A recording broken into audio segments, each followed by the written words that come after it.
Muito obrigado pela sua presença, por estarem aqui e compartilharem conosco essa oportunidade de refletir sobre os tesouros do Espiritismo, do Consolador prometido para a humanidade. Quando Allan Kardec foi convidado a presenciar os fenômenos das mesas girantes, todos se perdiam na curiosidade, no impacto que aqueles fenômenos provocavam.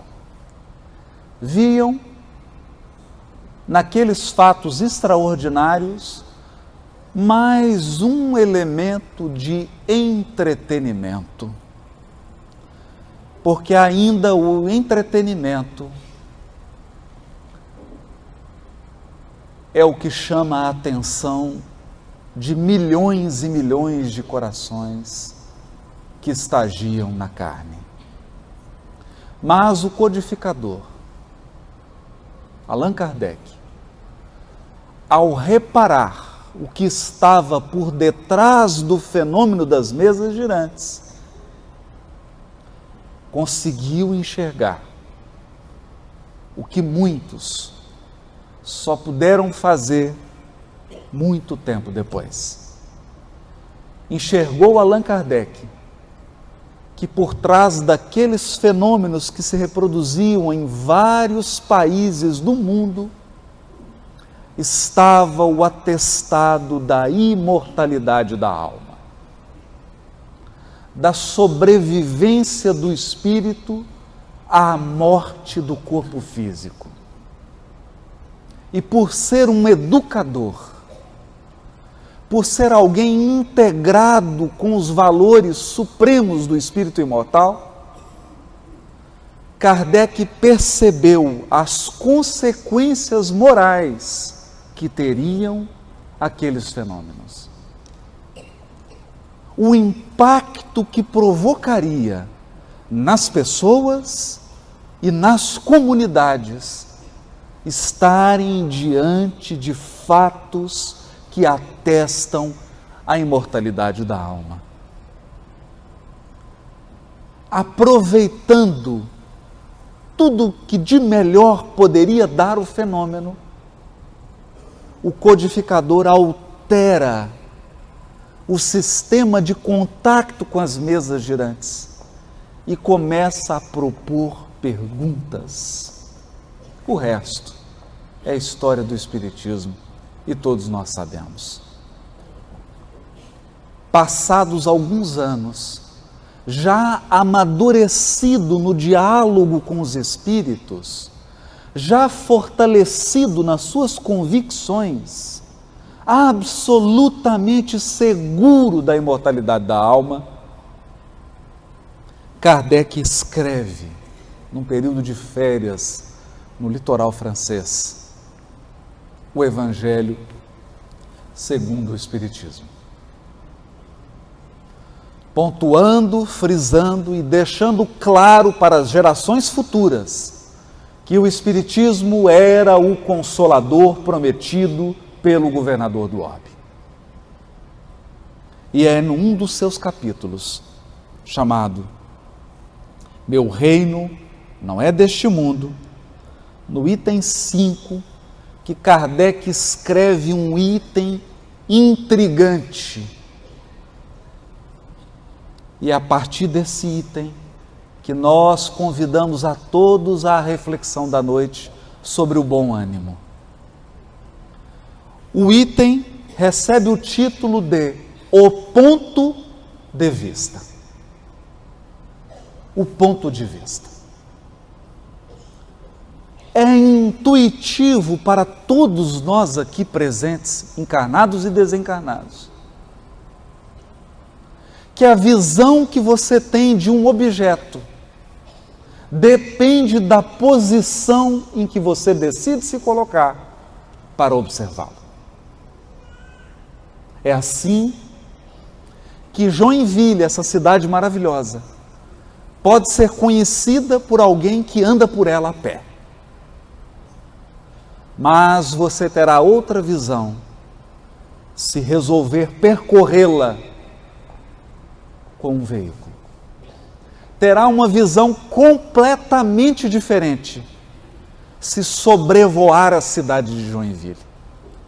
E acredite, se você observar essa maravilhosa cidade de um alto de uma montanha, de um ponto muito alto, a sua visão será completamente diferente.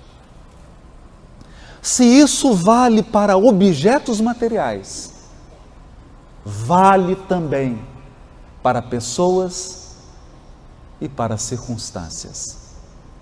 Nós escolhemos o que queremos enxergar. Somos nós que optamos o que queremos ver, porque quase todos os objetos e quase todas as pessoas oferecem ao nosso olhar muitos ângulos. Você pode escolher olhar o lado sombrio de uma criatura. Você pode se especializar em olhar o defeito de alguém. E de tanto olhar com uma lupa para as deficiências de alguém, depois de um tempo de observação, você se convence de que essa pessoa é só sombra. Mas alguém que a ama, alguém que observa essa mesma pessoa pela lente do amor, será capaz de encontrar ângulos, aspectos e características que você não foi capaz de enxergar.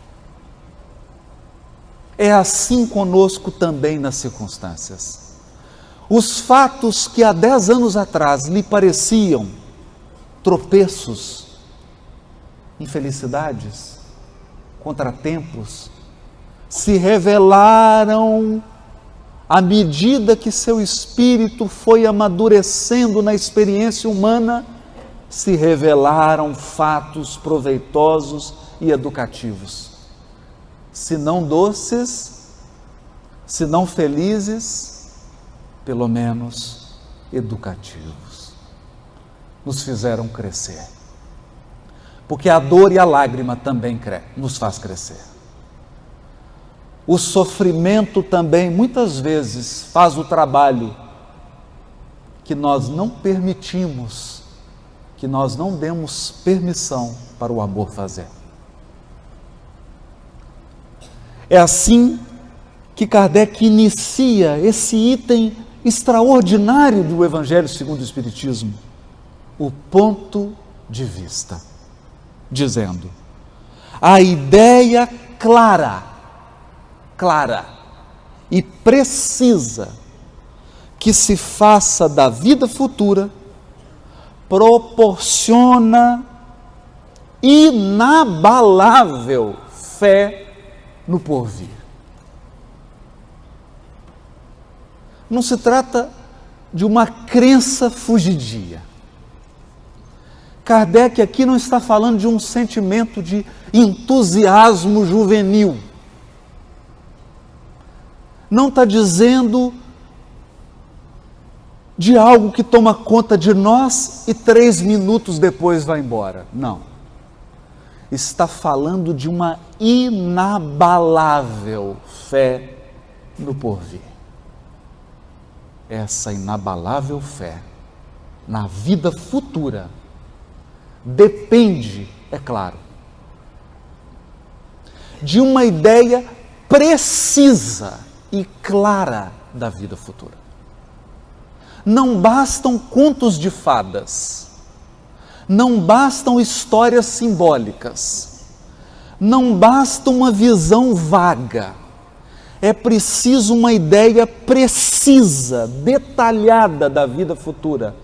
Essa ideia o Espiritismo a traz por completo. Ele explica a vida futura, sem devaneios, sem fantasias.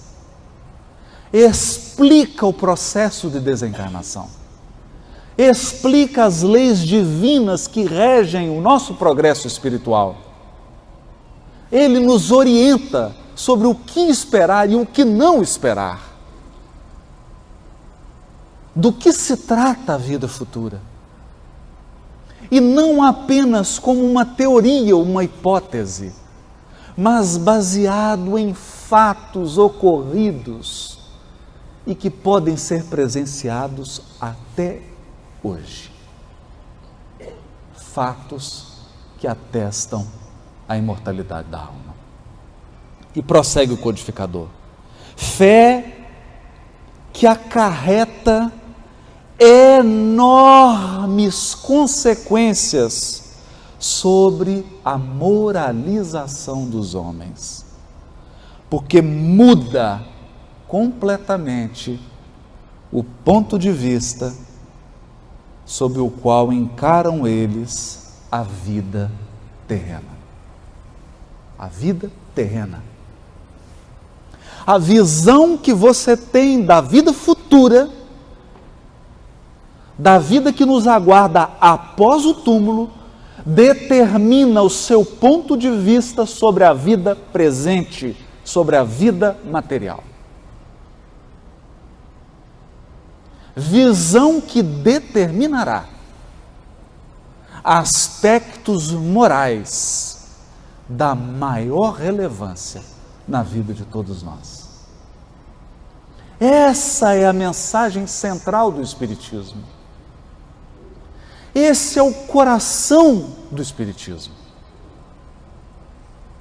Nos colocar num ponto de vista que nos permita olhar para a vida material, para a vida física, para as perdas, para os prejuízos, para as injustiças, para as crueldades, para a maldade, com um outro olhar. De um lugar diferente. Mas acontece que milhões e milhões de criaturas que se movimentam hoje no auge da transição planetária escolheram outro ponto de vista, escolheram outro lugar do qual observam a vida material. É o que Kardec destaca. No parágrafo seguinte, pelo simples fato de duvidar da vida futura, o homem dirige todos os seus pensamentos para a vida terrestre. Pelo simples fato de duvidar. Porque é uma questão de atenção. Você não escolhe se posicionar e olhar a partir de um ponto que você tem dúvida. É por esta razão que a maioria de nós, hoje, sofre muito mais impacto pelos processos da transição planetária, porque escolhemos olhar para a vida material a partir do ponto de vista material. Sem nenhuma certeza quanto ao porvir, dá tudo ao presente. Tudo. Nenhum bem divisando mais precioso que os bens da terra, torna-se qual a criança que nada mais vê além de seus brinquedos. E não há o que não faça para conseguir os únicos bens que se lhe afiguram reais. Nós estamos vendo isso hoje nos noticiários, nas delações premiadas, nas prisões. O quanto que as pessoas são capazes de darem tudo para obterem os bens materiais. Darem tudo, até a sua dignidade, até a sua honra. Porque resolveram olhar para a vida de um ponto de vista puramente material, excluindo a ideia da vida futura. Prossegue o codificador, a perda do menor desses bens lhe ocasiona causticamente pesar. Não é um pesar simples. é um pesar ácido. Porque aquele indivíduo colocou tudo, toda a sua esperança na vida material. Qualquer coisa que se perca da vida material é ácido, é pesaroso.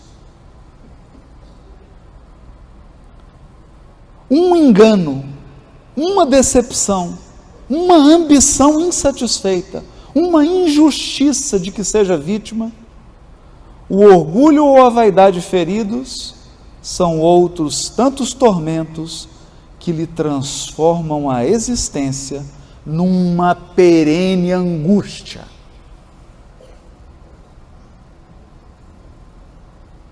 E o sentimento que se alastrou hoje pelo mundo é o sentimento da angústia, consequência natural do materialismo que tomou conta dos corações humanos. Angústia. Angústia. Angústia porque um ser amado passou pela desencarnação. Angústia porque uma injustiça lhe foi cometida. Angústia por uma privação numa relação afetiva. Angústia por um dissabor no trabalho, na vida. E assim, utilizando a metáfora do codificador, milhões e milhões de criaturas vivem hoje no corpo como se fossem crianças. Crianças que lembram bebês com seus brinquedos. É por esta razão que o suicídio tem assumido proporções extraordinárias entre jovens, até em crianças. A depressão nunca foi tão grande. Todos nós, nesse momento de crise do orbe terreno, experimentamos angústia, um aperto no coração, em função da insegurança da vida, da imprevisibilidade da vida, porque a vida escapa do nosso controle. A vida se recusa a obedecer às nossas ordens, e a vida ocorre tal qual ela quer, nos surpreendendo, nos desafiando e nos apresentando oportunidades únicas de crescimento. Prossegue Kardec dizendo: são outros tantos tormentos que lhe transformam a existência numa perene angústia, infligindo-se ele, desse modo, a si próprio, verdadeira tortura de todos os instantes, colocando o ponto de vista de onde considera a vida corporal no lugar mesmo em que ele aí se encontra, vastas proporções assume tudo que rodeia. Claro. O que o codificador está dizendo? Se você escolheu olhar para a vida do ponto de vista material, tudo assume uma proporção gigantesca. Tudo. Uma gripe, um dissabor, uma decepção amorosa, um emprego que você perde,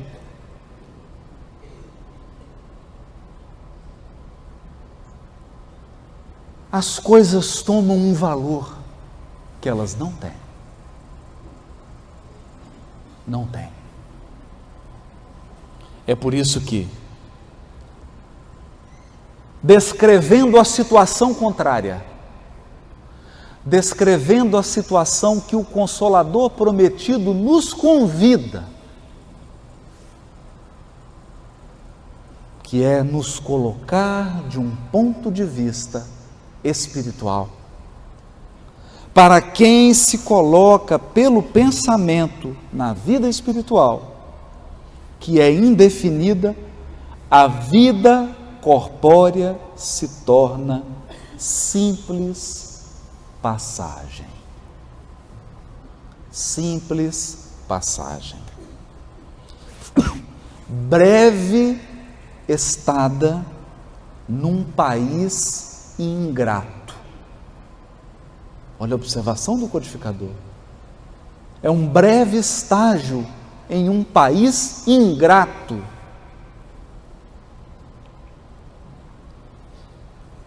As vicissitudes e tribulações dessa vida não passam de incidentes que ele suporta com paciência. Com paciência. Por sabê-las de curta duração, devendo seguir-se um estado mais ditoso. À morte, nada mais restará de aterrador.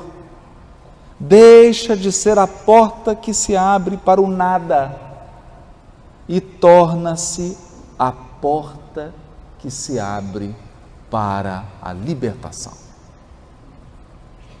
pela qual entra o exilado numa mansão de bem-aventurança e de paz, sabendo temporária e não definitiva a sua estada no lugar em que se encontra, menos atenção presta às preocupações da vida, resultando-lhe daí uma calma de espírito que tira da vida muito do seu amargor.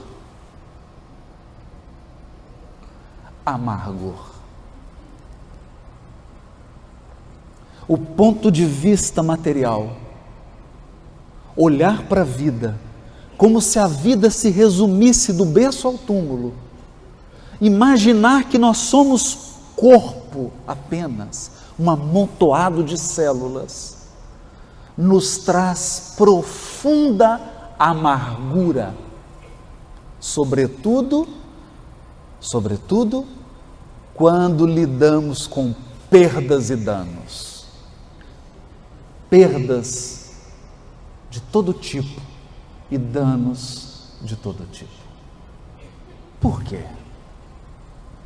Porque antes de encarnarmos, os amigos espirituais que tutelam a nossa evolução foram sinceros quando construíram conosco os pontos básicos da nossa existência.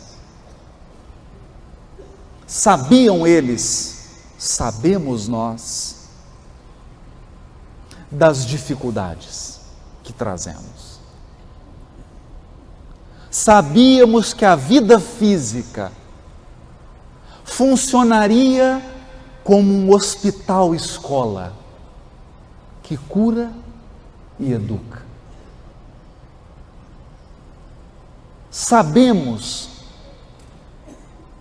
que nem todos os nossos seres amados encarnam no mesmo dia que nós. E, portanto, que nem todos desencarnam junto conosco. Se uns vêm antes, outros vão antes. Temos um corpo que a cada dia que passa se deteriora.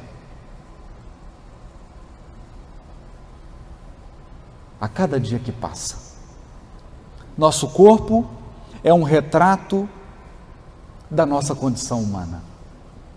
Adoece, se fere, perde funções, perde habilidades, nos provoca dor.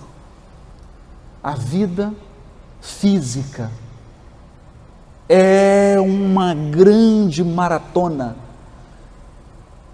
que exige de nós o limite das nossas possibilidades.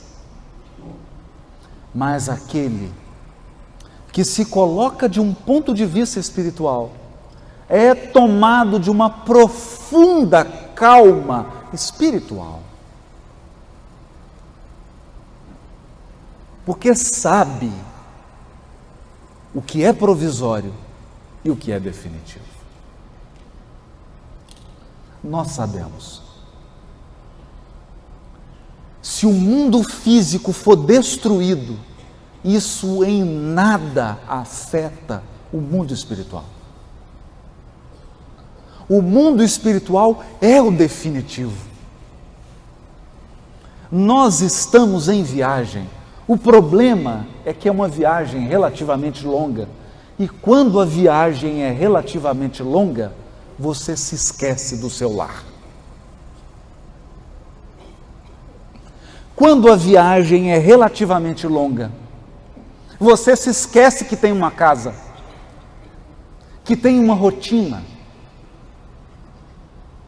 Nós nos esquecemos. Nos esquecemos que temos uma pátria espiritual. Nos esquecemos que temos corações que nós não sabemos mais o nome. Não recordamos. Mas eles se lembram de nós. Estavam conosco e estão conosco. Nos chamam pelo nome, não por esse que hoje temos, pelo nome verdadeiro.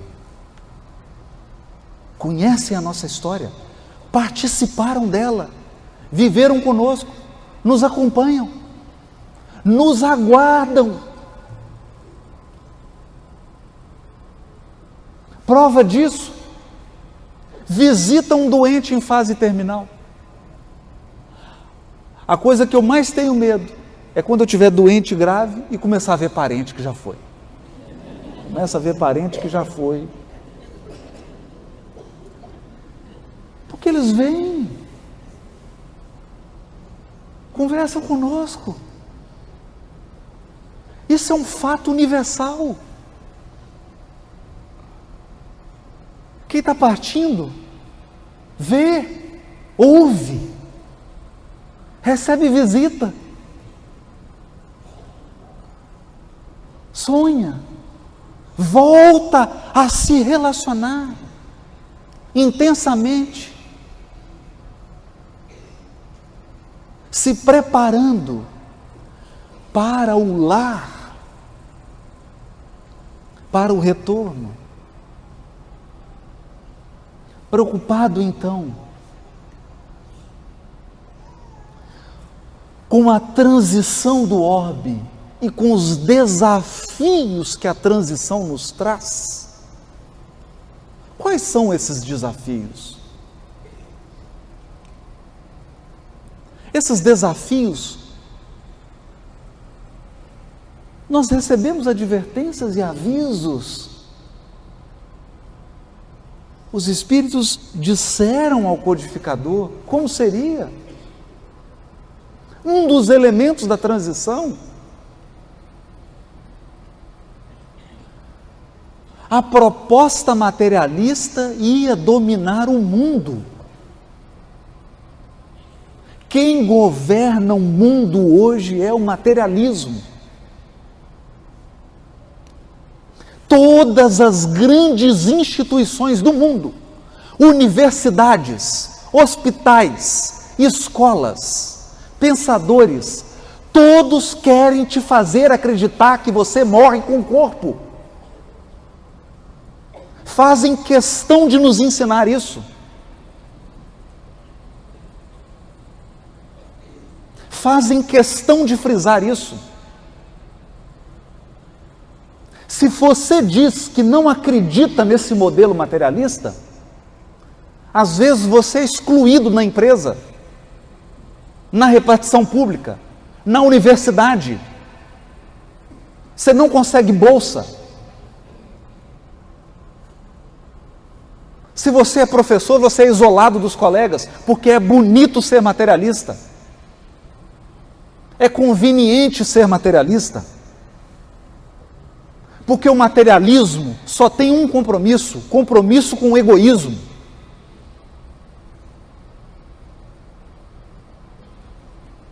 O materialismo, diria Kardec, em se alastrando, cria uma sociedade de egoístas ególatras. Nós estamos vendo isso. Nós estamos vendo isso. O problema do mundo não é em si um problema de maldade, é um problema de egoísmo. Porque muitos dos males que são causados não porque a pessoa queria causar um mal, não, ela causou um mal porque ela só quer o bem dela, porque ela sequer foi capaz de enxergar o outro, porque ela sequer foi capaz de sentir o coração do outro. Como diria o poeta, coração tão sem cuidado. Coração tão sem cuidado, da letra insensatez. E hoje nós temos milhões de criaturas no corpo insensatas, corações sem cuidado. Tiram a merenda escolar de milhares de crianças para comprar um carro importado para ele. Levam instituições respeitabilíssimas, quase à bancarrota, para poder ter um dinheiro aplicado na Suíça.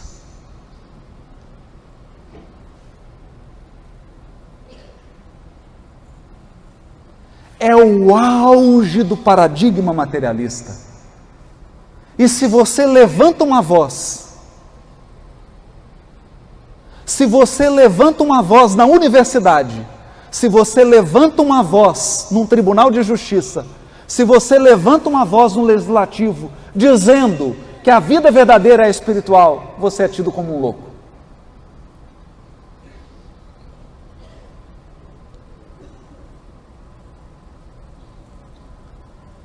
Porque a certeza na vida espiritual é contrária aos interesses dos egoístas.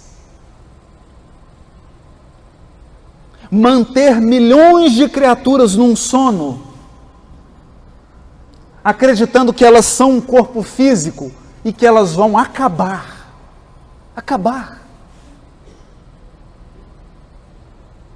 Com a morte é interessante, é rentável, atende muitos interesses.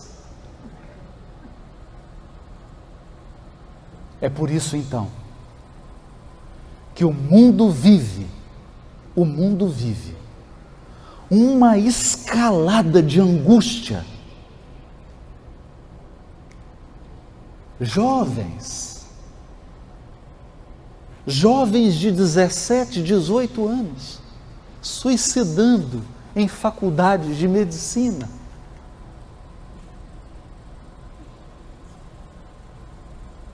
Crianças de 8 anos de idade, tomando ansiolítico. Que sociedade nós produzimos? Que sociedade nós construímos?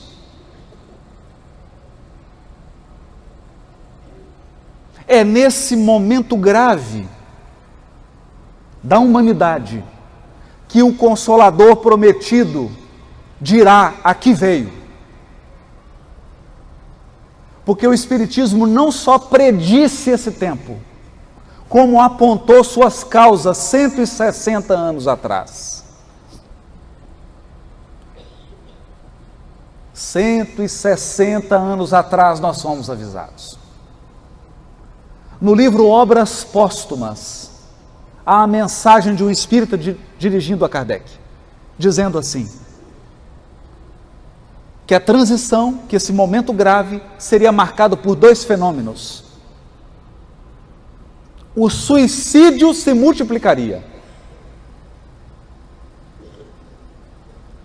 E a loucura entendida como todo distúrbio psíquico, psicológico, anímico, atingiria um tão alto grau que as pessoas seriam riscadas do livro da vida antes mesmo de morrerem.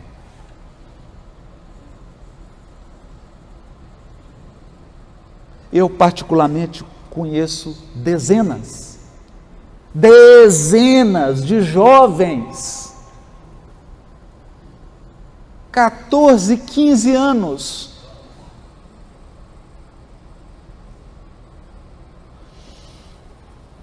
que já não estão vivos nem mortos, porque perderam o bem mais precioso que você pode ter.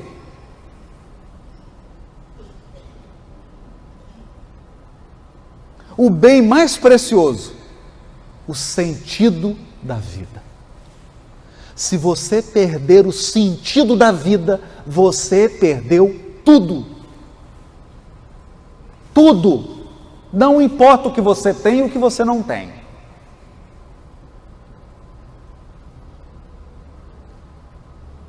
Diante desse patrimônio bilionário, todos os bens são centavos.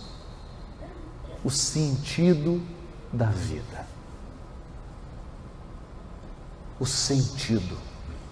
Quem é você? O que você veio fazer aqui? Por que você acha que está vivendo as experiências que está vivendo? O que a vida quer dizer a você? O que ela está te pedindo? Que proposta ela está te apresentando? O que a vida está pedindo para você deixar? E o que ela está pedindo para você agarrar?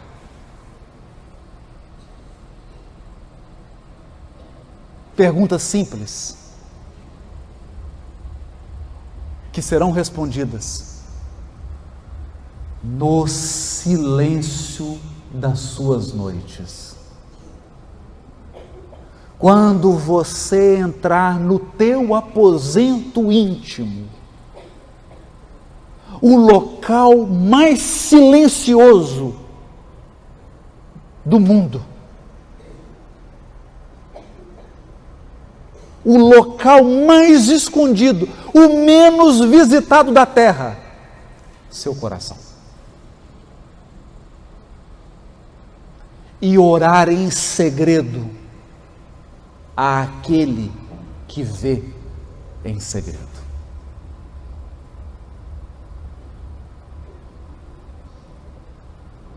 E acredite, você não ouvirá palavras, porque o sentido não se diz com palavras. Ninguém acessa sentido com palavras. Nós acessamos sentido com o coração. Você sente o sentido. Por esta razão,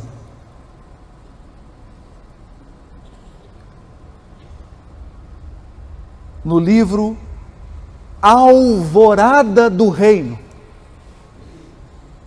o título é sugestivo, porque Emmanuel não dá nenhum título ao acaso. Alvorada do Reino. Não é possível ver o nascer do sol sem passar pela madrugada.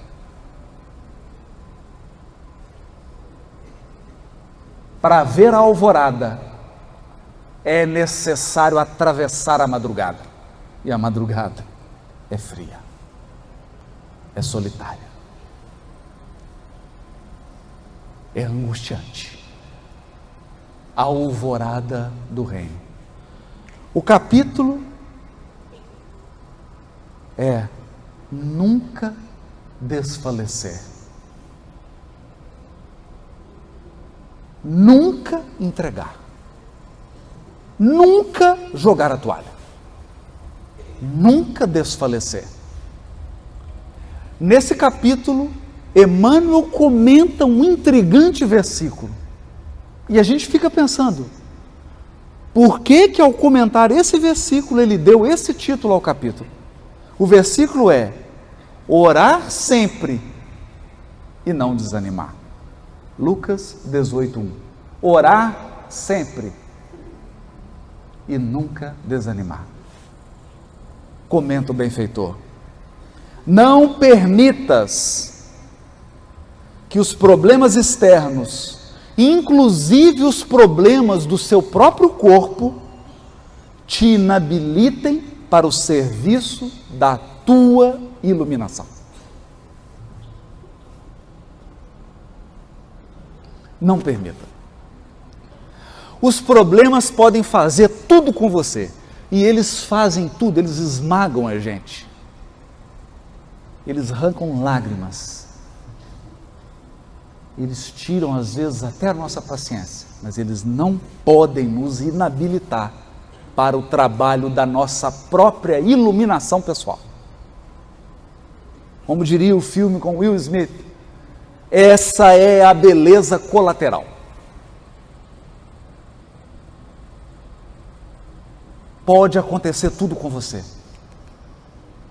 mas não perca a sua capacidade de enxergar a beleza colateral.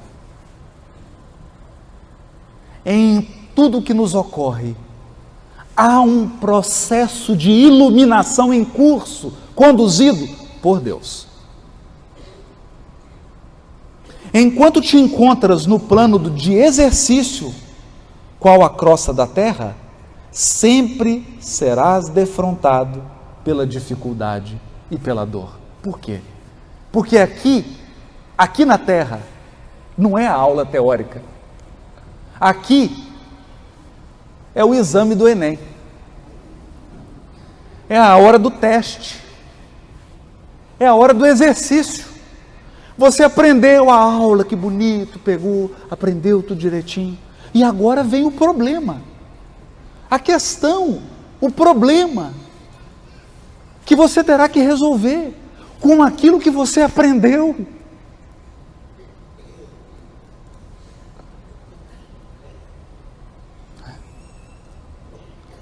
A lição dada é caminho para novas lições.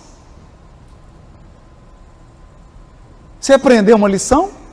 Espera outra. Atrás do enigma resolvido, outros enigmas aparecem. Mas não é assim? Claro que é.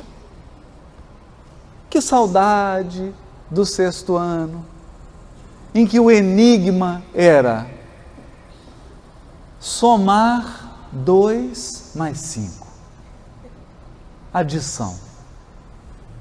2 mais 5. 35 mais 230. Desce um 0, vai 1, tira 1. Mas o nosso psiquismo vai amadurecendo na escola. E o que era um problema de adição, vira o quadrado da hipotenusa é igual à soma do quadrado dos catetos. E aí você fala, o quê? Não entendi nada. Que saudade da professorinha. E aí o problema da hipotenusa vira o problema do logaritmo. E o problema do logaritmo vira equação de segundo grau, que vira álgebra linear, que vira cálculo. Vencido um enigma, espere outro. Porque a encarnação é o plano do exercício não da teoria. Outra não pode ser a função da escola, senão ensinar, exercitar e aperfeiçoar. Qual é a função da nossa vida corporal? Da minha? Do Oleni? Da sua? Qual é a função da vida corporal? Ensinar, exercitar e aperfeiçoar. Enche-te, pois, de calma e bom ânimo em todas as situações. Calma e bom ânimo. Mas é encher mesmo. É encher até derramar. Porque se você não tiver calma, você não verá a hora em que Deus vai atuar. Por uma razão muito simples. Deus é sempre o último da fila. Ele é sempre o último a falar. Todo mundo dá opinião. Não, você não vai conseguir. Isso é difícil. Não, não vai dar certo. Não, você deveria fazer isso. Ah, eu acho que você tinha que ir por outro caminho. Não, eu acho que você tem que fazer isso aqui. Ah, mas você não é capaz. Não, mas você não tem condição. Milhões falam, até que Deus se manifesta. E isso exige calma. Calma. Calma. Calma e bom ânimo. Bom ânimo. Foste colocado entre obstáculos 1000 de natureza estranha. Olha o que Emmanuel está dizendo. Todos nós estamos mergulhados em 1000 obstáculos estranhos. Tem hora que você olha para a situação da sua vida, da minha, e você fala assim, eu não estou entendendo nada. Que dificuldade é essa? Por que eu estou passando por isso? Não faz o mínimo sentido. É isso mesmo. Foste colocado entre obstáculos 1000 de natureza estranha, para que, vencendo inibições fora de ti, aprendas a superar as tuas limitações. Deus coloca o obstáculo fora para que você veja a limitação que você tem dentro.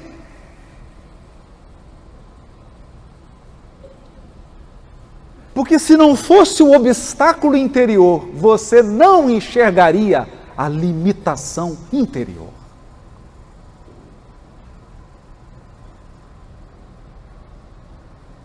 Interior. Então, todos os obstáculos, por mais esquisitos, e eles são bastante, por mais estranhos, não faz sentido. Você tenta conectar a sua vida, não tem sentido nenhum. Você não conecta. É porque as linhas não vêm dessa. Os fios vêm de outras e outras e outras e outras. São numerosos fios. Ninguém entende esse ambiente aqui se olhar para esse quadrado.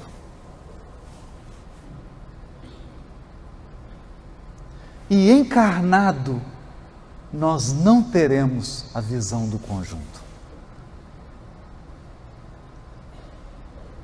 Uma coisa é certa: se a vida corporal é escola, o sentido dos obstáculos são as minhas limitações interiores. eles veem os obstáculos na direção delas. A vida é provocativa.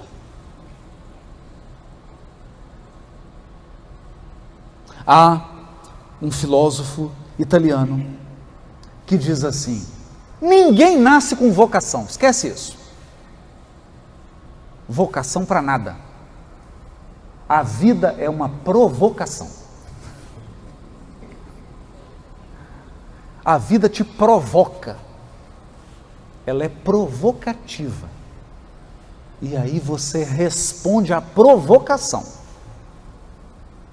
Essa resposta, diz esse pensador, as pessoas chamam de vocação. Pensem em algo. Jean-Jacques Rousseau colocou seus filhos num orfanato.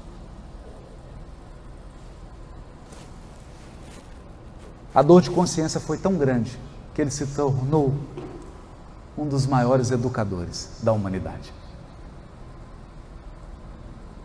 Então ele foi provocado. Provocado.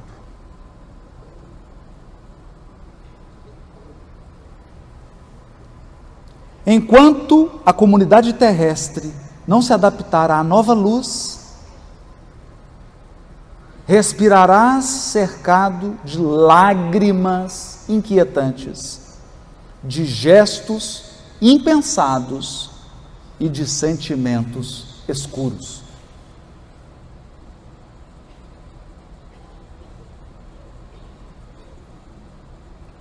É o que tem. É o que tem. Sentimentos escuros, gestos impensados, lágrimas inquietantes. Enquanto a humanidade não respirar nova luz, porque o dia que a humanidade respirar a nova luz, a luz da imortalidade da alma, isso não haverá mais. Isso não haverá mais. Dispõe-te a desculpar e auxiliar sempre, a fim de que não percas a gloriosa oportunidade de crescimento espiritual.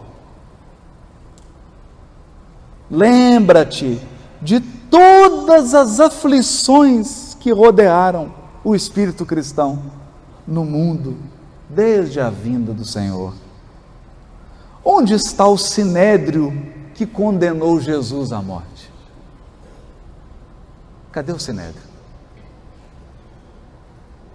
Vamos lá fazer uma visita. Não existe mais. Onde os romanos vaidosos e dominadores? Cadê os romanos? Alguém está vendo um soldado aí, romano? Onde os verdugos da Boa Nova Nascente? Onde os guerreiros que fizeram correr, por causa do Evangelho, rios escuros de sangue e suor? Onde os príncipes astutos que combateram e negociaram em nome do renovador crucificado? Onde as trevas da Idade Média? Onde os políticos e inquisidores de todos os matizes que feriram em nome do excelso benfeitor? Onde que estão? Onde os ditadores? Da América Latina, da Europa, onde? Arrojados pelo tempo aos despenhadeiros de cinza, fortaleceram e consolidaram o pedestal da luz, em que a figura do Cristo resplandece, cada vez mais gloriosa no governo dos séculos. Centraliza-te no esforço de ajudar no bem comum, seguindo com a tua cruz ao encontro da ressurreição divina, nas surpresas constrangedoras da marcha, nas surpresas